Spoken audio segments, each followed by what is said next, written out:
और बहुत सारे लोगों को मालूम नहीं है कि ये किसानों से बड़े कंपनियां विश्व में कहीं भी खरीदते नहीं है, अनाज नहीं खरीदते हैं। वॉलमार्ट कभी विश्व में किसी भी जगह पर मंडी में जाकर नहीं खरीदती है, किसानों के गांव में जाकर नहीं खरीदती है, विश्व के वायदा बाजार में जाकर खरीदती है। अगले साल अनाज का क्या रेट होना चाहिए वो पहले तय करती है और खरीदती है, अगले साल का बुकिंग कर देती है। विश्व के आप वायदा बाजारों का जरा खोल करके देखिए वॉलमार्ट कैसे खरीद रही है। और वॉलमार्ट के बारे में केसेस देखेंगे जिसको होर्डिंग कहते हैं, वो वॉलमार्ट ने किया, जिसके कारण अनाज की कीमतें कोई वृद्धि हुई है। हिसाब हमने निकाला। 10 वर्ष पहले अमेरिका में किसानों को जो $1 खर्च होता है, एक उपभोक्ता जाकर के $1 खर्च करता है, उसमें 40 सेंट जाता था किसानों के पास। 10 वर्ष के बाद हिसाब निकाला है तो आज 20 सेंट जा रहा है, 19 से 20-25 सेंट। $1 में केवल 20-25 सेंट किसानों के पास जाते हैं। हमने हिसाब निकाला हमारे देश में क्या होता है। जो दुग्ध उत्पादन करते हैं गुजरात में और देश भर में, हम 35 रुपये 34 रुपये हम दूध बेचते हैं तो उसमें किसानों के पास 26 रुपये जाता है। 70% of the income goes to directly producer farmer. कई बार गुजरात में अमूल 80% तक किसानों के पास पहुंचाता है। संपूर्ण विश्व में इतनी बड़ी मात्रा में आमदनी अगर किसानों को पहुंचती है तो वो केवल भारत में पहुंचती है।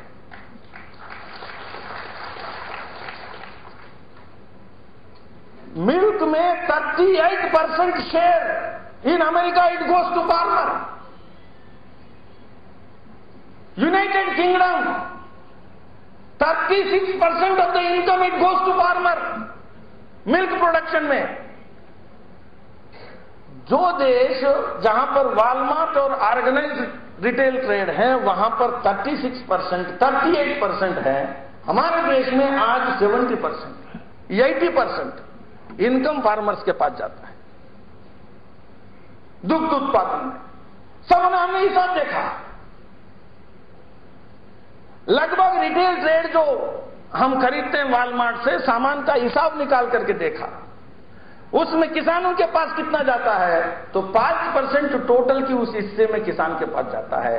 42% ऑफ दी जो एक्सपेंसेस है शेयर का, तो उसमें रिटेलर के पास सुपरमार्केट के थ्रू जाता है। इसलिए यह गलत तर्क दिए गए जिसके पास कोई आधार नहीं है, कोई तथ्य नहीं है। किसानों को किसी भी प्रकार से इन देशों में लाभ नहीं हुआ है तो भारत में नहीं होने वाला है। और भारत में किसान 2% ऑफ द पॉपुलेशन नहीं है, आबादी की 2% नहीं है, आबादी की 5% नहीं है। भारत की आबादी में आज भी 60% जनाब जो आबादी ये किसान है। इसीलिए अगर छोटे किसानों को नुकसान होता है तो देश संकट में आने वाला है। रोजगार समाप्त होगा, कृषि संकट में आने वाला है, कंज्यूमर को कभी लाभ नहीं होगा। कई बार कहते हैं कि उपभोक्ता को बहुत बड़ा लाभ होने वाला है। वॉलमार्ट जब आता है तो जो छोटे दुकानों को खदेड़ना है, समाप्त करना है, तो जिसको कहते हैं कि अंग्रेजी उसमें प्रीडेटरी प्राइसिंग, कि समाप्त करने के लिए, मार्केट पर काबिज होने के लिए सामान को सस्ता रखा जाता है, सस्ता किया जाता है। लेकिन एक बार मार्केट में अधिकार प्राप्त हो गया, उसके बाद फिर खेलते हैं। अमेरिका में लड़ाई हो रही है, इंग्लैंड में लड़ाई हो रही है, वहां के जूते दुकान से लेकर के सारे दुकान बंद हो रहे हैं, मैन्युफैक्चरर्स को कोई लाभ नहीं हो रहा है। जहां जाते हैं वहां ये लोग नुकसान करते हैं, उपभोक्ताओं को किसी भी प्रकार से लाभ नहीं हुआ। बाजार पर कब्जा,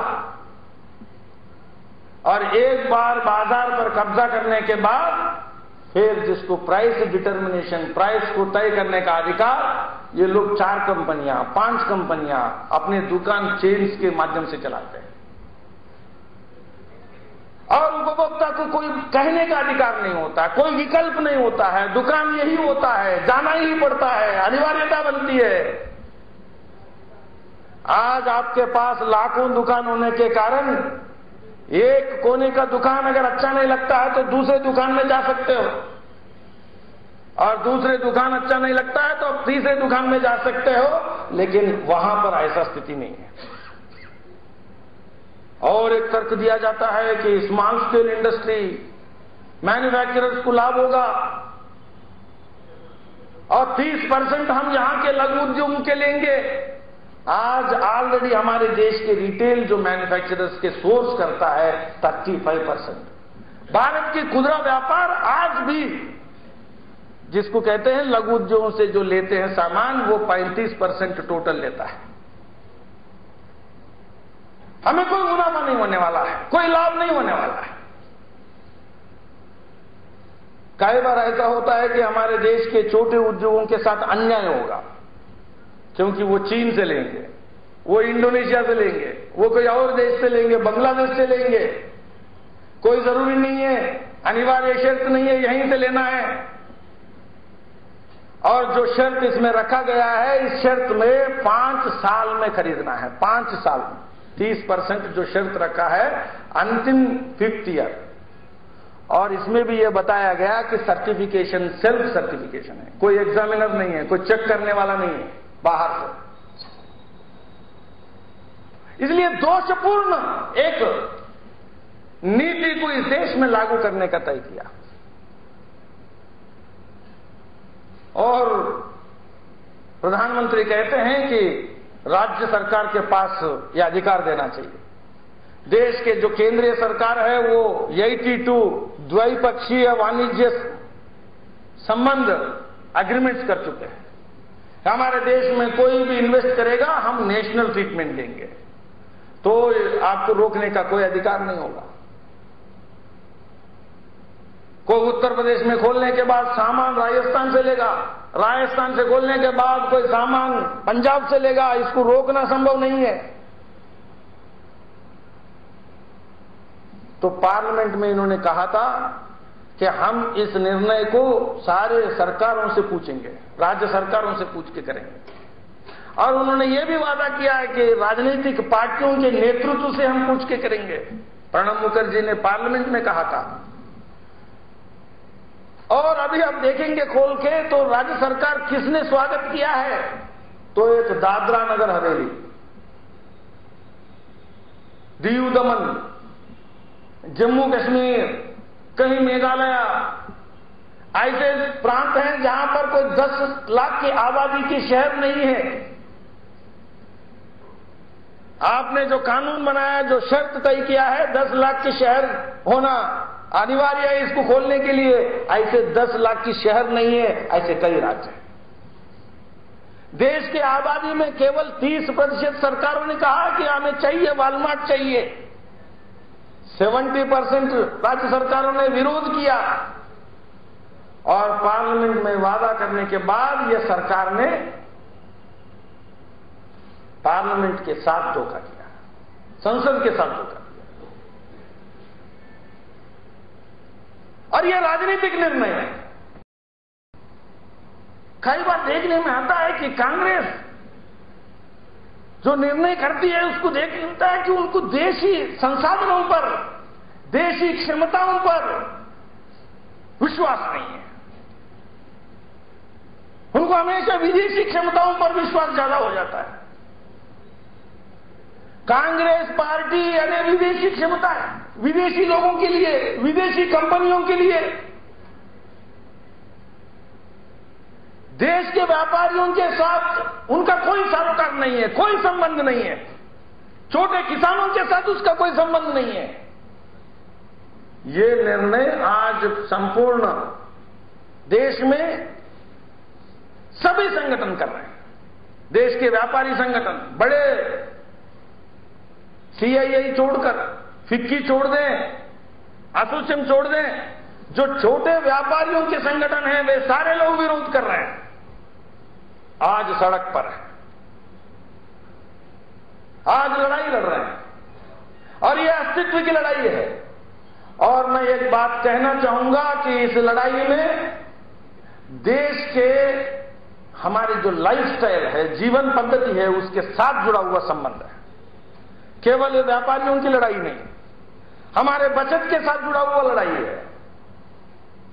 हमारे व्यापार की जो बाजार है वो $400 बिलियन है। हमारे देश की बाजार पर अगर कब्जा हो गया, जिसको कहते हैं ट्रांसफर ऑफ मार्केट,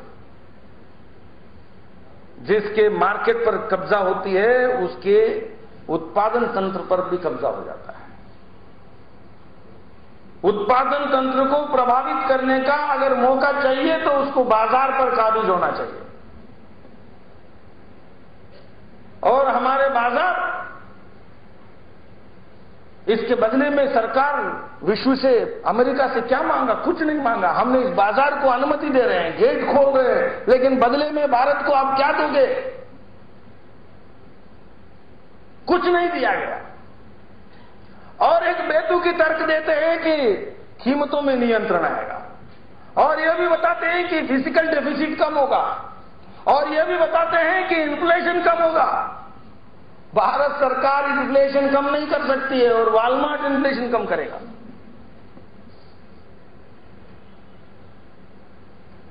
यह आर्थिक तथ्य नहीं है, आर्थिक तर्क नहीं है। विश्व में जहां भी वॉलमार्ट गया है वहां इन्फ्लेशन कम नहीं हुआ है। विश्व में वॉलमार्ट जहां भी गया है वहां फिजिकल डेफिसिट कम नहीं हुआ है। और विश्व में जहां भी वॉलमार्ट गया है वहां ट्रेड डेफिसिट कम नहीं हुआ है। ट्रेड डेफिसिट का और इसका कोई संबंध नहीं है। और कई बार ये बताते हैं कि वेस्टेज कम होगा। जो हम उगाते हैं खेतों में उसमें बड़ा बर्बादी हो रही है, वेस्ट हो रही है। हमने किताब निकाल कर देखा कि क्या बर्बादी हो रही है, तो हमने देखा कि अमेरिका में पर पर्सन वेस्टेज 295 किलो है। फूड एंड एग्रीकल्चर ऑर्गेनाइजेशन कह रही है। पर पर्सन यूरोप में वेस्टेज 280 किलो है। और साउथ ईस्ट एशियन कंट्रीज और साउथ दक्षिणी एशिया देश जहां भारत है, बांग्लादेश है, श्रीलंका है, वहां पर पर्सन वेस्टेज 125 किलो है। जहां वॉलमार्ट है वहां 295 किलो पर पर्सन वेस्टेज है। जहां वॉलमार्ट नहीं है, छोटे व्यापारी हैं, वहां 125 किलो वेस्टेज। हमने देखा इसका तर्क क्या है, क्यों ज्यादा है? तो ये पाया है कि जहां बड़े कंपनियां होते हैं, किसानों से जब अनाज आता है या कोई फल आते हैं, कोई सब्जियां आते हैं, तो उनकी मानक जो मापदंड होते हैं कि रंग में थोड़ा सा अंतर है तो निकालो, फल की साइज में थोड़ा अंतर है तो निकालो, अनाज में थोड़ा कुछ अंतर है तो निकालो। फिर उसको कहां, बाजार में नहीं, फिर जानवरों को खिलाना या समुद्र में फेंकना। आदमी के खपत के लिए नहीं है, सुपर मार्केट में रख नहीं सकते। इस कारण से जहां ये रिटेल मार्केट हैं वहां वेस्टेज ज्यादा है। जहां पर हमारा ट्रेडिशनल व्यापारी है वो सेगमेंट मार्केटिंग करता है, जहां जितनी जिसकी जरूरत है उसको बेचने में उसकी कला होती है, इसीलिए वेस्टेज हमारे पास कम है। और एक बात तर्क दिया गया कि आने वाले दिनों में जिसको बैकएंड इंफ्रास्ट्रक्चर बढ़ेगा, आधा प्रतिशत हिस्सा बैकएंड इंफ्रास्ट्रक्चर में। तो हमने प्लानिंग कमीशन का डॉक्यूमेंट निकाला, हमारा 12 लाख करोड़ की सालाना बजट है। इसमें हमारा वेयर हाउसिंग और कोल्ड स्टोरेज की जो रिक्वायरमेंट बजट है वो 7,600 करोड़। मुझे समझ में नहीं आया। 70,000 करोड़ की घोटाला है कॉमनवेल्थ गेम्स का, 1,76,000 करोड़ की घोटाला है स्पेक्ट्रम का, 1,86,000 करोड़ की घोटाला है कोलगेट का, 7,600 करोड़ वेयर हाउसिंग के लिए प्लानिंग कमीशन मांगती है, जिसका हम इन्वेस्टमेंट नहीं कर सकते हैं, जिसके लिए हम वॉलमार्ट को बुलाते हैं। ये कोई तर्क नहीं हो सकता। हमारे देश में कोल्ड स्टोरेज और वेयर हाउसिंग ये कोई बड़ी टेक्नोलॉजी नहीं है, ये कोई सैटेलाइट टेक्नोलॉजी नहीं है, कोई ऑटोमोबाइल इंजीनियरिंग नहीं है, कोई एयरक्राफ्ट इंजीनियरिंग नहीं है, ये बहुत साधारण टेक्नोलॉजी है। ये टेक्नोलॉजी हमारे पास है और जो पैसा भी चाहिए वो सबसे कम चाहिए। भारत सरकार को करना पड़ेगा और बर्बादी जो हो रही है वो दूसरे कारणों से हो रही है। हमारे पास सड़क नहीं है, जो सीमा पर गांव है वहां कोई सब्जी उगाते हैं तो उसको जोधपुर पहुंचाने के लिए सड़क नहीं है, और सड़क बनाने का काम वॉलमार्ट नहीं करने वाला है। बिजली नहीं है, मुझे मालूम नहीं जोधपुर में बिजली की कोई कटौती है क्या, पावर कट है यहां पर है? कोल्ड स्टोरेज पावर कट के आधार पर नहीं चल सकता। आपको पावर सप्लाई चाहिए, वॉलमार्ट पावर नहीं देने वाला है। अगर कैप्टिव पावर बनाना है तो यहां के लोग बनाना चाहते हैं, सरकार परमिशन नहीं दे रही है। इसलिए पावर चाहिए, बिजली चाहिए, सड़क चाहिए। सड़क की व्यवस्था करेंगे, बिजली की व्यवस्था करेंगे तो यहां पर आधारभूत संरचना ये खड़ा करना कोई बड़ा काम नहीं है। तर्क गढ़े गए, तर्क केवल वॉलमार्ट के लिए गढ़े गए हैं, कैरिफोर के लिए गढ़े गए हैं, टेस्को के लिए गढ़े गए हैं, बड़े कंपनियों के लिए गढ़े गए हैं, क्योंकि इसका असली कारण है देश के जो बड़े नेता है उसकी कुंडली विदेशी कंपनियों के हाथ में है। Compromise leadership. अगर वो नहीं करोगे तो हम खोलेंगे आपका ब्लैक मनी अकाउंट में पैसा कितना है। बड़े नेता जिस सरकार के समझौते के अंतर्गत आ गए हो वो व्यक्ति देश का सरकार नहीं चला सकता। वो देश के सरकार लोगों के लिए नीतियां बना नहीं सकते। हम कह रहे हैं, लड़ाई लड़ रहे हैं कि ब्लैक मनी वापस लाओ। आपको मालूम है कि देश के बड़े लोग जिनके पैसा और जिनके घोटाले उनको मालूम है, इसलिए वो कहते हैं कि आप करो हमारे लिए काम, अगर नहीं है तो हम खोल देंगे। और अचानक तर्क गढ़े जाते हैं। इसलिए इसकी असली रहस्य हमें समझना चाहिए कि संपूर्ण विश्व में अमेरिका के आर्थिक संकट के बाद विदेशी पूंजी का कोई आकर्षण नहीं बचा है। किसी भी देश में विदेशी पूंजी के आधार पर तर्क नहीं कर रहे हैं। विदेशी पूंजी विकास के लिए अनिवार्य है, ये बात WTO में नहीं चल रही है। WTO बंद हो गया है।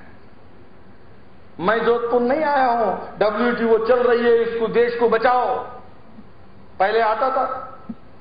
अब WTO चल नहीं रहा है, WTO बंद हो गया।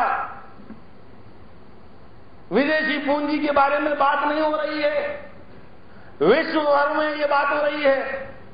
तो ऐसे में अचानक जो बात आई है वो विदेशी कंपनियों के लिए, ये भारत के हित में नहीं है, भारत के लिए नहीं है, भारत के किसानों के लिए नहीं है, भारत के छोटे व्यापारियों के लिए नहीं है, भारत के उपभोक्ताओं के लिए नहीं है, भारत के लघु उद्योगों के लिए नहीं है, छोटे उद्योगों के लिए नहीं है, और भारत के ट्रांसपोर्टर्स के लिए नहीं है। अगर रिटेल में वॉलमार्ट आ गया तो संपूर्ण हमारा जो खुदरा व्यापार का जो ढांचा है, जिसको मैंने कहा, वो समूल नष्ट होने वाला है, समूल बदलने वाला है। न्यूयॉर्क में प्रदर्शन हो रहे हैं, लंदन में प्रदर्शन कर रहे हैं, ब्राजील में, अर्जेंटीना में प्रदर्शन हो रहे हैं, कि वॉलमार्ट के कारण नुकसान हो रहा है और वॉलमार्ट में रोजगार जो दे रहे हैं उससे उसके साथ शोषण कर रहे हैं, इसके प्रदर्शन हो। इसलिए रोजगार देने का काम बड़े कंपनियों की ओर से हो ही नहीं सकता। लेबर इंटेंसिव नहीं है, कैपिटल इंटेंसिव ट्रेड है वो। इसलिए भारतीय जनता पार्टी भी इसको विरोध कर रही है। स्वदेशी आंदोलन के संपूर्ण जो संगठन है उसका विरोध में लगे हुए हैं। आने वाले दिनों में चुनाव में यह बहुत बड़ा मुद्दा बनने वाला है। सरकार अभी निर्णय बदले और यह भी संभव है कि सरकार इसी के कारण से गिर जाए। तृणमूल कांग्रेस ने वापस लिया, डीएमके ने घोषणा किया। अगर ये लोग नहीं डरेंगे, अगर व्यापारियों के लिए लड़ने का निर्णय ये जारी रखेंगे तो ये सरकार चलने वाला नहीं। इसलिए जरूरी नहीं है कि 2014 में इलेक्शन होंगे, इलेक्शन कभी भी हो सकते हैं। इसलिए इलेक्शन के लिए हमें तैयार होना पड़ेगा। अगर ये सरकार निर्णय वापस नहीं लेती है तो हम जो वापस लेने वाला सरकार को केंद्र में लाना पड़ेगा। जो समझौता नहीं करने वाले हैं, जो कंपनियों के आगे नहीं झुकने वाले हैं, जो पूंजीपतियों को देश के बाजार नहीं बेचने वाले, ऐसे सरकार लाना होगा। और ऐसे सरकार कौन बना सकता है उससे पूछना पड़ेगा, मांग करना पड़ेगा और जनता के बात को बताना पड़ेगा। पार्टी कोई भी हो, छोटे व्यापारियों को बचाने वाला और संपूर्ण देश में छोटे व्यापारियों के साथ झगड़ा करने का काम इस सरकार ने किया है। कहते हैं असंगठित, लेकिन मैं कहता हूं सबसे संगठित क्षेत्र अगर कुछ है तो इस देश के छोटे व्यापारी। छोटे गांवों तक संगठन बने हुए हैं। कोई दुकानदार ऐसा नहीं है जो संगठित नहीं है। इसलिए अपने उपभोक्ताओं को बताना पड़ेगा। बताने का काम व्यापारी करेंगे, बताने का काम किसान करेंगे। और इस लड़ाई को आने वाले दिनों में एक चुनावी मुद्दा बनेगा। मैं चुनौती दे रहा हूं। मैं सोचा था कि अशोक गहलोत मारवाड़ से हैं, तो मारवाड़ के बात को सोनिया गांधी को समझाएंगे। लेकिन मुझे समझ में आया कि यह समझने के लिए है, समझाने के लिए नहीं है। लेकिन हम समझने के लिए तैयार नहीं है। भारत की जनता जो समझ गए हैं उनको समझा देगी। सेनादेश उनके खिलाफ जाने वाली है। छोटे व्यापारी के साथ जो लड़ाई है, देश के लोकतंत्र, आर्थिक लोकतंत्र, इकोनॉमिक डेमोक्रेसी, ये इकोनॉमिक डेमोक्रेसी के जिसको कस्टोडियंस हैं, सिपाही है, वो छोटे व्यापारी। छोटे छोटे व्यापारी देश के संपूर्ण उपभोक्ताओं के साथ रिश्ता बनाए हुए हैं। इसीलिए इस देश की इस लड़ाई को लड़ने में सक्षम है। मैं यहां मंच पर आए हुए सभी लोगों को, सभी संगठनों के प्रतिनिधियों को देश के इस महत्वपूर्ण लड़ाई में, स्वावलंबन की इस लड़ाई में योगदान करें और इस स्वावलंबन को बचाने का काम जरूर करेंगे। ऐसे अपेक्षा के साथ आयोजकों को फिर से मैं धन्यवाद देते समाप्त करता हूं। जय भारत।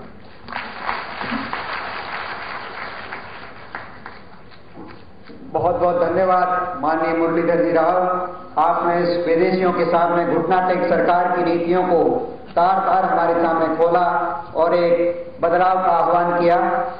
अब मैं स्वदेशी जागरण मंच की स्थानीय इकाई, जो आप कुछ क्षणों के लिए विराज रहे हैं, बस कार्यक्रम समाप्त होने को ही है। स्वदेशी जागरण मंच की स्थानीय इकाई जो आंदोलन को सफल बनाने के लिए हमारे नेता मुरलीधर जी राव को प्रतीकात्मक रूप से तलवार भेंट करेगी। श्री नीलेश जी तिवारी, श्री गजेंद्र सिंह जी, श्री गौरव नागर, श्री जितेंद्र सिंह जी सेंडी, श्री महेश जी जांगीर, श्री धर्मेंद्र जी दुबे, श्री पुष्पेंद्र सिंह जी। माननीय मुरलीधर जी, पहले हमले उत्तर दिशा में होते थे हिंदुस्तान के, और ये राजस्थान की तलवार ही थी जो उत्तर से होने वाले विदेशी हमलों को रोकती थी, और आज ये राजस्थान की तलवार फिर विदेश से होने वाले हमलों के लिए रोकने का काम करेगी, ऐसी हम उम्मीद करते हैं। बहुत बहुत आभार। मैं भारत माता की जय, भारत माता की जय, भारत माता की जय। बहुत बहुत धन्यवाद। मैं भारतीय किसान संघ के जिला अध्यक्ष माननीय नरेश जी व्यास से आग्रह कर रहा हूं, वो मुरलीधर जी का माल्यार्पण करके स्वागत करेंगे, और इसके पश्चात हमारे महानगर सह संयोजक स्वदेशी जागरण मंच श्री कमलेश जी प्रजापत सभी अतिथियों का आभार प्रदर्शित करेंगे। श्री कमलेश जी।